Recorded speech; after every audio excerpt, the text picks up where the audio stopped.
Hello everyone, welcome to study glows. मेरा नाम है डॉक्टर सरिता। दोस्तों, आज के इस लेक्चर में हम जानेंगे हिस्ट्री कुंभ मेला की। जी हाँ दोस्तों, कुंभ मेला के इतिहास के बारे में हम लोग जानेंगे। इससे जुड़ी हुई क्या पौराणिक कथाएं हैं, इसके बारे में भी हम लोग जानेंगे। इसकी क्या हिस्ट्री है, क्यों सेलिब्रेट किया जाता है, इसकी शुरुआत कैसे हुई, इस सब चीज़ों के बारे में हम जानेंगे।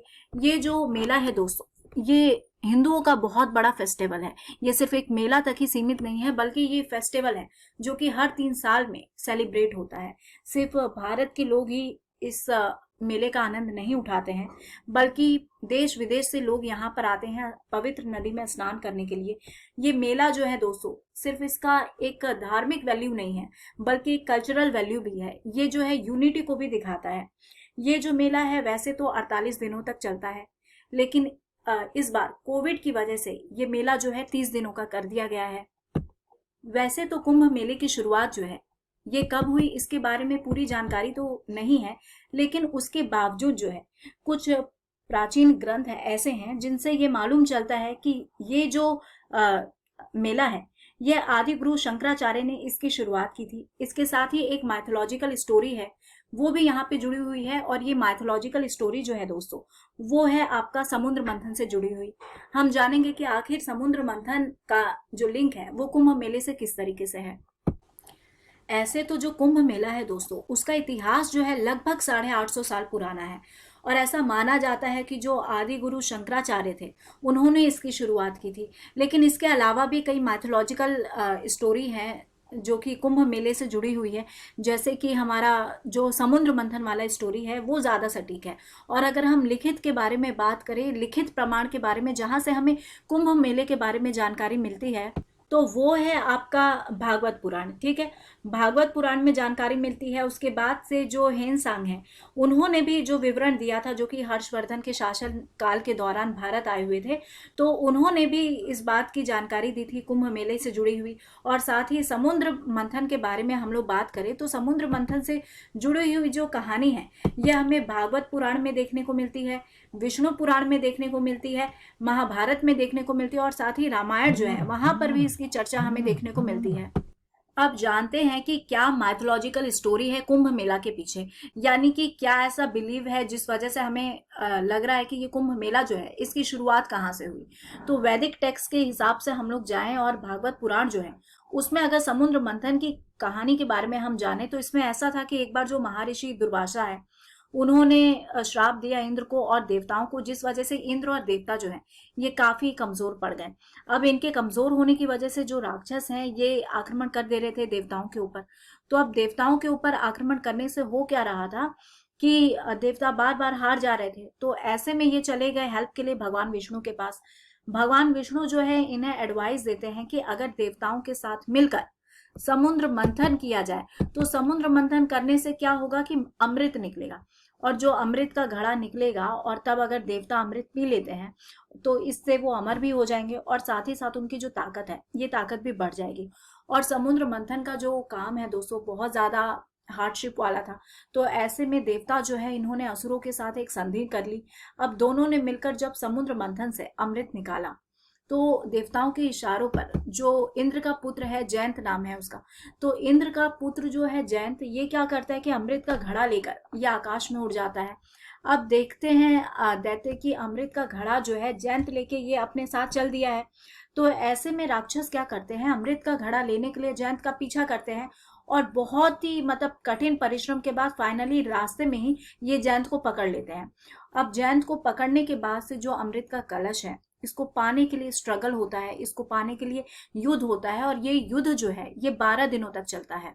और इसी तरीके से जो सागर मंथन से अमृत का कलश निकला, ये कलश जो है ये देवताओं और जो दैत्य हैं इनकी झड़प के दौरान 4 जगहों पे रखा गया, या फिर 4 जगह जो है वहां पर इसकी बूंदें गिरी। और ये 4 जगह है आपका हरिद्वार, इलाहाबाद, उज्जैन और नासिक। तो इसी वजह से इन 4 जगहों पे हर 3 साल पर कुंभ का मेला लगाया जाता है, और 12 साल बाद ये मेला जो है अपने पहले वाले जगह पर पहुंच जाता है। और अगर इसी तरीके से कुंभ को हम 4 हिस्सों में बांटे और ये माने कि पहला कुंभ जो है हरिद्वार में हो, तो उसके 3 साल बाद दूसरा कुंभ आपका पराग में होगा, उसके बाद से तीसरा कुंभ जो है ये आपका उज्जैन में होगा, और फिर जो चौथा है वो आपका नासिक में होगा, और फिर से जो पहला कुंभ आएगा वो आपका हरिद्वार में होगा। तो एक साइक्लिक मैनर जो है, उस साइक्लिक मैनर में जो कुंभ का मेला है वो लगता है।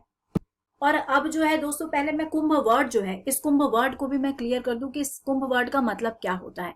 ये कुंभ जो है असल में इसका मतलब घड़ा होता है, या कोई पात्र होता है, कोई कंटेनर होता है, ठीक है। तो इसी वजह से कुंभ जो है, आपने देखा ही होगा कि जब ये कलश में था, तो ये जो कलश होता है, ये कलश ही आपका कुंभ कहलाता है।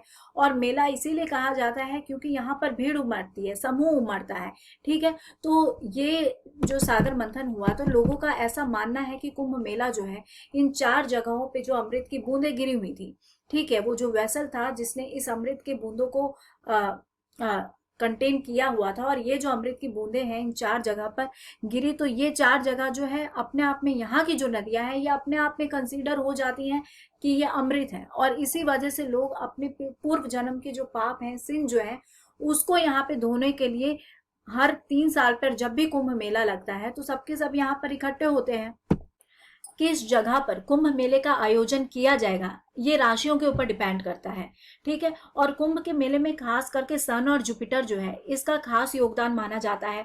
जब सन और जुपिटर एक राशि से दूसरी राशि में प्रवेश करते हैं, एंट्री लेते हैं, उस समय कुंभ का मेला जो है वो सेलिब्रेट किया जाता है। और इसी आधार पर बाकी जो स्थान है उसकी जो तिथि है दोस्तों, वो भी डिसाइड होती है। जैसे कि जब जुपिटर जो है वो टॉरस राशि में प्रवेश करता है, और सन जो है वो कैप्रिकॉर्न में प्रवेश करता है, तब कुंभ का मेला जो है ये प्रयागराज में, यानी कि इलाहाबाद में सेलिब्रेट किया जाता है। और जब सन जो है ये आपका मेष राशि में, यानी कि एरिस में प्रवेश करता है, और जुपिटर जो है वो एक्वेरियस में प्रवेश करता है, यानी कुंभ राशि में प्रवेश करता है, तब कुंभ का मेला जो है दोस्तों वो हरिद्वार में सेलिब्रेट किया जाता है। और जब सन और जुपिटर लियो में, यानी सिंह राशि में प्रवेश करते हैं, तब महाकुंभ का मेला जो है वो नासिक में सेलिब्रेट किया जाता है। और जब जुपिटर सिंह राशि में, यानी कि लियो राशि में प्रवेश करता है, और सन जो है वो एरिस राशि में प्रवेश करता है, तो ऐसे में जो कुंभ का मेला है वो मध्य प्रदेश के उज्जैन में सेलिब्रेट किया जाता है। और मध्य प्रदेश के उज्जैन में जो मेला सेलिब्रेट होता है कुंभ का दोस्तों, उसे सिंहस्थ कुंभ कहा जाता है।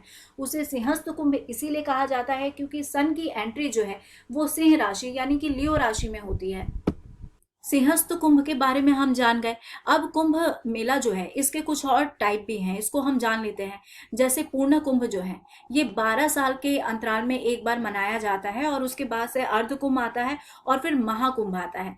तो हम जानते हैं कि यह अर्ध कुंभ है क्या। तो अर्ध जो वर्ड है इसका मतलब आधा होता है। हरिद्वार और प्रयाग में 2 कुंभ पर्वों के बीच में 6 वर्ष का जो अंतराल है, और तब जो मनाया जाता है कुंभ, तब जिस कुंभ का आयोजन किया जाता है वो अर्ध कुंभ कहलाता है। कुंभ मेला जो है ये हर 3 साल के अंतर में हरिद्वार से शुरू होता है। हरिद्वार के बाद से ये कुंभ का जो पर्व है ये आपका प्रयाग, नासिक और फिर उज्जैन में मनाया जाता है। तो प्रयाग और हरिद्वार में मनाया जाने वाला जो कुंभ का पर्व है, और प्रयाग और नासिक में मनाए जाने वाले जो कुंभ के पर्व हैं, इनके बीच में 3 साल का अंतर होता है, ठीक है। तो यही हमारा क्या कहलाता है, अर्ध कुंभ कहलाता है। यानी कि ये जो टोटल 6 वर्ष का अंतर 2 कुंभ मेले के बीच में आ रहा है, यही क्या कहलाता है, अर्ध कुंभ कहलाता है। हम रिवर्स के बारे में भी बात कर लेते हैं कि वो कौन सी नदियां हैं जो इस दौरान अमृत का काम करती है। जैसा कि आपको समुद्र मंथन की जो स्टोरी है, उस स्टोरी में हमें मालूम चला था कि जो अमृत का घड़ा है, उस अमृत में से कुछ बूंदें जो है नदियों में गिर गई थी।